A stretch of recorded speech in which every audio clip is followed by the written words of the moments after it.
नमस्कार दोस्तों, पीडब्ल्यू ज्ञान कोश पर एक बार फिर से आपका बहुत बहुत स्वागत है।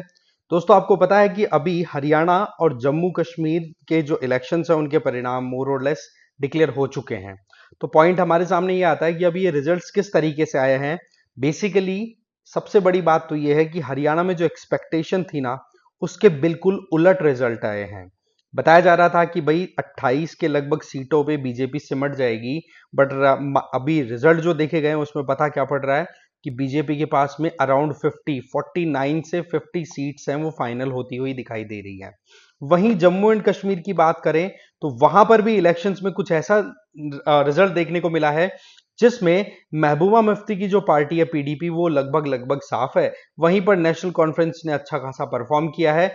बट वहीं पर अगर ये बात कर रहा हूं मैं कश्मीर की, दो रीजन्स में अगर हम डिवाइड करके देखें, ठीक है, तो बीजेपी का जो वोट परसेंट है वो बड़ा है और जम्मू वाले एरिया में बीजेपी को अच्छा खासा सीटों का वेटेज मिल गया। तो कुल मिलाकर के देखा जाए तो यहां पर एक बड़ी इंटरेस्टिंग इक्वेशन क्या निकल के आ रही है कि हमारे देश की सबसे पुरानी political party Indian national Congress, ये कहीं ना कहीं दोनों स्टेट्स में बिल्कुल डाइल्यूट सी हो रही है। हाँ, ये नहीं कह सकते कि हरियाणा में बिल्कुल ही खत्म है, बट यस, जो एक्सपेक्टेशन थी कि वहां पर 10 साल की जो सरकार चल रही थी बीजेपी, उसके अगेंस्ट में एक तरीके की एंटी इनकम्बेंसी लहर चल रही है, वो चीज वहां पर खत्म हो गई।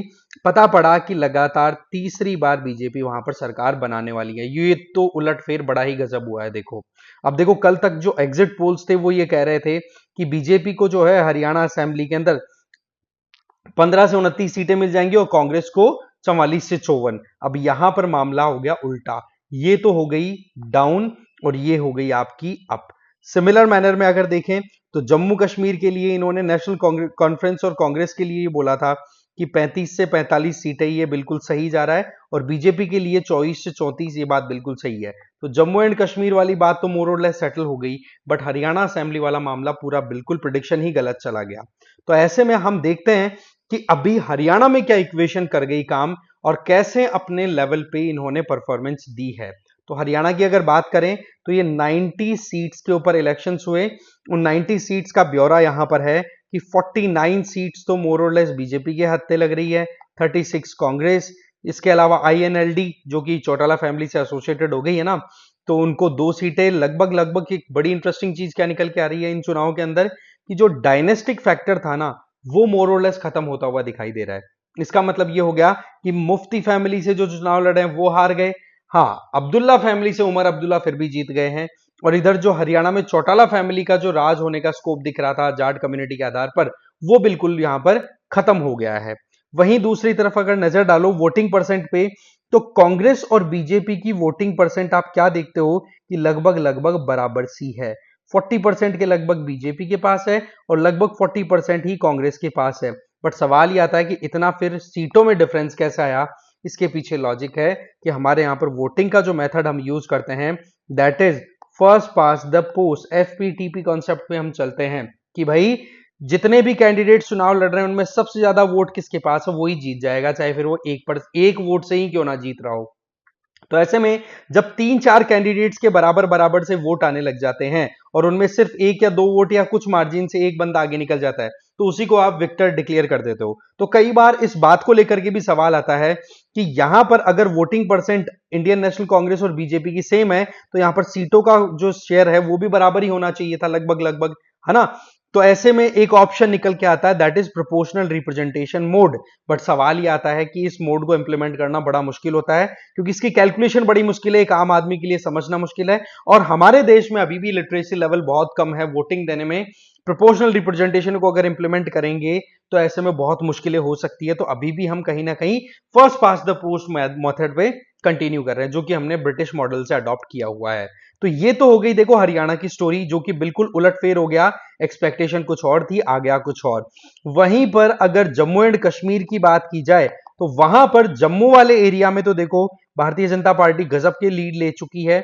29 सीट्स का ओवरऑल फिगर आ रहा है, जिसमें 1-2 सीटें कश्मीर वाले एरिया से हैं, बाकी जम्मू से। और जम्मू कश्मीर में सबसे ज्यादा लीड करने वाली जो कश्मीर की पार्टी है, नेशनल कॉन्फ्रेंस, अब्दुल्ला फैमिली का जो डोमिनेंस है वो कहीं ना कहीं मेंटेन्ड है। तो ऐसे में इनके पास 42 सीट्स हैं और इनका अलायंस जो था प्री पोल अलायंस वो कांग्रेस के साथ में था, तो ऐसे में 6 सीटें और मिल जाती है, तो इनकी मिलाकर के 48 सीटें बन रही हैं।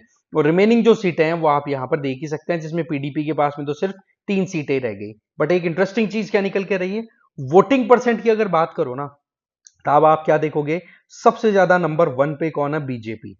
नंबर 2 पे कौन है, अदर्स 24.84, और नंबर 3 पे है नेशनल कॉन्फ्रेंस।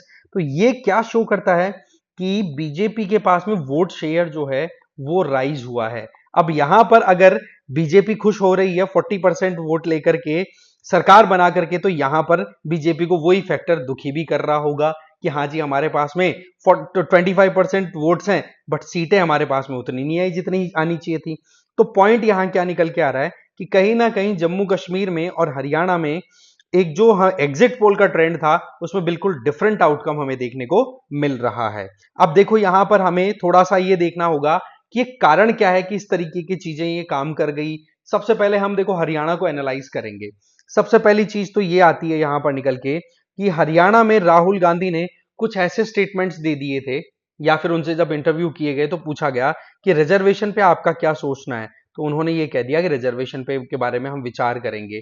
तो ऐसे में फिर इसको एग्जैक्टली वो ही काम राहुल गांधी ने जो लोकसभा चुनाव के टाइम पे बीजेपी के अगेंस्ट में किया था, वही काम अभी बीजेपी ने राहुल गांधी के खिलाफ यूज कर लिया। रिजर्वेशन के मामले में ही राहुल गांधी उलझ गए और बीजेपी ने कहना शुरू कर दिया कि देखो ये कैसे स्टेटमेंट दे रहे हैं कि हाँ जी हम सोचेंगे। भाई सोचने का क्या मतलब है, रिजर्वेशन खत्म थोड़े ना हो सकता है।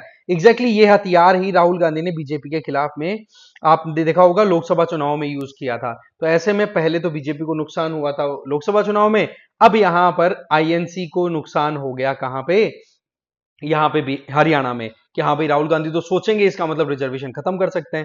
और एक बड़ा फैक्टर क्या निकल के आया कि राहुल गांधी जहां जाति के नाम पर बार बार ये कह रहे थे कि भाई सेंसस होनी चाहिए, जाति के नाम पर डिवाइड करने की कोशिश कर रहे थे, जाट वोट बैंक है वैसे, तो ऐसे में उनको एक जवाब दे दिया कि भाई जो हिंदू है वो जाति के नाम पर अब डिवाइड नहीं होगा।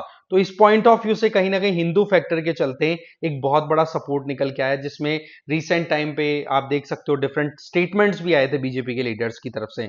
वहीं दूसरी तरफ आप कश्मीर की तरफ आप जाते हो तो जम्मू में तो अगेन बीजेपी को सबसे ज्यादा वोट मिले हैं, सबसे ज्यादा सीटें नहीं मिल रही हैं, बट कश्मीर में 370 हटाने के बाद में आप क्या देखते हो, डेवलपमेंट के नाम पे वहां पे झड़ी लगा रखी है, चाहे वो फिर रेलवे ट्रैक बिछाने हो, रोड बनानी हो, कुछ भी हो, बट अल्टीमेटली वोट जो है वो इस्लाम के नाम पर दिए गए हैं। तो कहने का मतलब ये है, एनालिस्ट का ये कहना है कि कश्मीर में मुसलमानों ने वोट दिया है, जिस वजह से एक तरफा वोट दिया है, जिस वजह से वहां पर नेशनल कॉन्फ्रेंस निकली है, और सिमिलरली हरियाणा के अंदर हिंदू जाति के नाम पर बटे नहीं। तो ये कई फैक्टर्स होते हैं जो मोर और लेस अगर देखें तो हमारे देश में एप्लीकेबल हो जाते हैं।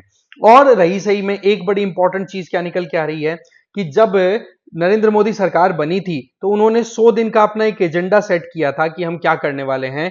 तो इसमें उन्होंने इन इलेक्शंस को दिमाग में रखते हुए काम किया कि एक तो सबसे पहले जो मिनिमम सपोर्ट प्राइस है ना, उसको उन्होंने राइज कर दिया, जो खरीफ की फसल थी उसके लिए।